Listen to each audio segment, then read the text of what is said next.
Not since Joshua blew down the fabled walls of Jericho has the sound of a trumpet made such an impact on the world. The man who turned brass into pure gold was a poor kid from New Orleans who made music with an all-American style. Number 98, the founding father of jazz, Louis Armstrong.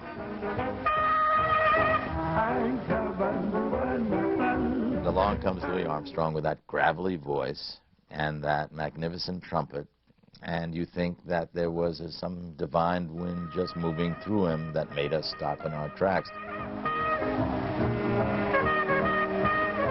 Armstrong's performances called worldwide attention to a new and uniquely American art form, jazz. One of America's most popular emissaries... As a goodwill ambassador, Armstrong broke the color bar, bringing jazz all around the world. As a musical innovator, he pioneered the concept of improvisation. Not only that, his voice was one of a kind. Armstrong's style was ribbed by just about every comic impressionist, including Danny Kaye. Louis didn't mind. A lot of cats copy the Mona Lisa, he said, but people still line up to see the original.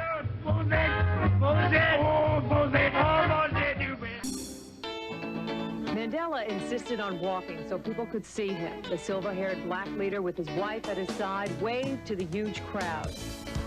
It was one of the most thrilling events of the decade, a February day in 1990 when Nelson Mandela was freed.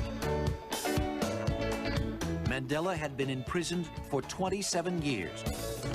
His crime, opposition to South Africa's vicious system of apartheid. Racial segregation at the point of a gun. Even in solitary confinement, Mandela's voice was heard, and worldwide opinion rallied to his cause.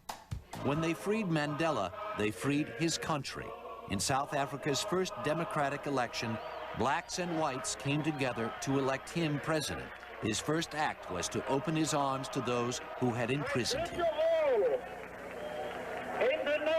I think the message, he was in jail for 27 years.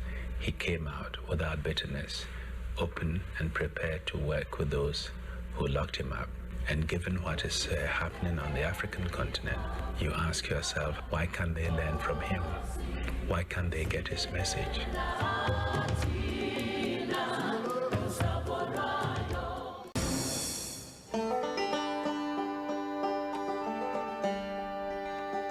Harriet Tubman is an important figure in American history because she represents someone, from the most powerless class in American society, who through the sheer force of her personality and her will helped transform the lives of hundreds of people.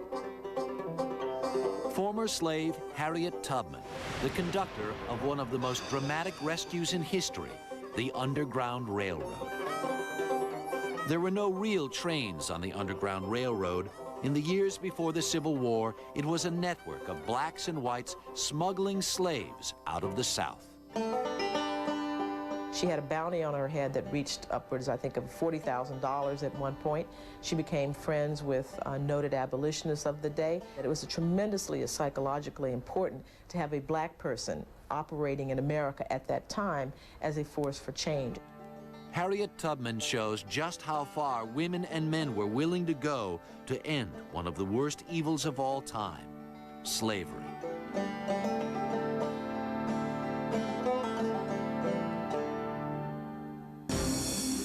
I just want to do God's will. And He's allowed me to go up to the mountain. And I've looked over and I've seen the promised land. Dr. Martin Luther King Jr., the voice of America's civil rights movement. He preached a doctrine of nonviolent protest in the face of segregationist brutality and revealed to the world the injustice of racial discrimination. His words inspired both blacks and whites to join the struggle for a more just society. He's someone who encouraged them to dream and to reach out.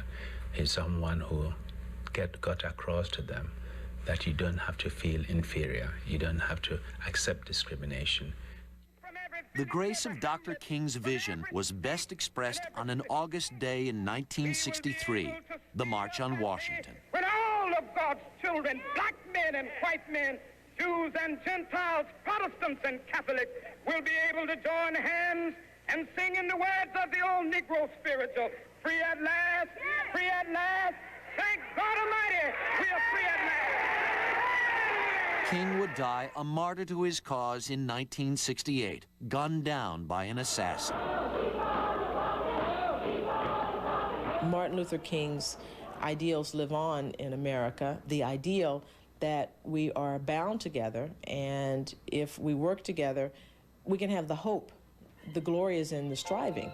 And so I think that that's the legacy that lives on, is the legacy of hope.